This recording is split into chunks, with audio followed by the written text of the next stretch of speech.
ফোনটে নন্টে ফোনটে। কি রে নন্টে ফোনটে, কত দূর এগোলি? দেখিস বাবা, ঝোলাচ্ছিস না তো? না না কেলটুদা, কি যে বলো।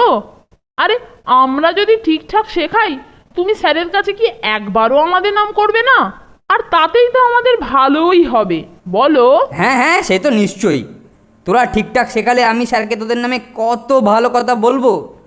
তা বল, কত দূর এগোলো? আর মাত্র 7 দিন। 7 দিনের ভেতরেই ঠিক হয়ে যাবে মনে হচ্ছে।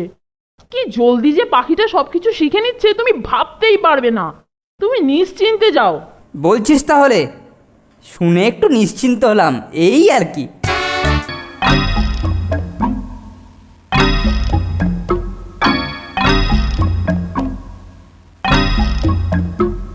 এই যে আসুন স্যার, আসুন। এই যে স্যার আপনার পাখি, একবার ওকে জিজ্ঞেস করে দেখুন, ও হরিনাম শুনিয়ে আপনার দোকান ভরিয়ে দেবে। এটাই তো চাইছিলাম রে। তুই সত্যিকারের ভালো ছেলে কেলটু। যাই, এবার পাখিটাকে গিয়ে জিজ্ঞেস করি।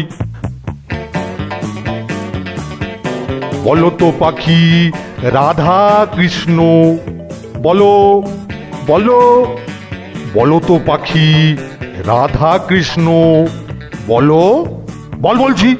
এ কি রে কেলটু, এই যে কোনো কথাই বলে না, তোর হাতে পড়ে বোবা হয়ে গেল নাকি? না না স্যার, বোবা হবে কেন? বোধহয় ভয় পাচ্ছে। আপনি একটু আদর করে বলুন, তাহলেই দেখবেন বলবে। বলো তো পাখি, রাধা কৃষ্ণ বলো, বল রাধা কৃষ্ণ।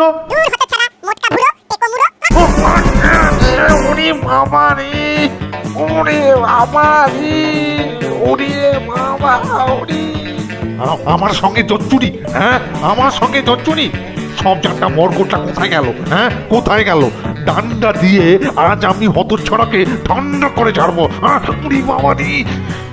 নন্টে, ক্লাইম্যাক্সটা কিরকম জমলো বলতো এবার? আরে দারুণ দারুণ, কুলফি রে কুলফি। যে বুলি ওকে শিখিয়েছি, টিপটা একবার চালা দেখি। দূর হতচ্ছাড়া, মোটকা বুড়ো টেকো মুড়ো। আরে আরে বন্ধ কর ফোনটি, বন্ধ কর। কেউ শুনে ফেললে ডান্ডা কেল্টোর বদলে আমাদের পিঠে পড়বে। তোমরা কি বলো? নন্টে ফোনটে নন্টে ফোনটে নন্টে ফোনটে।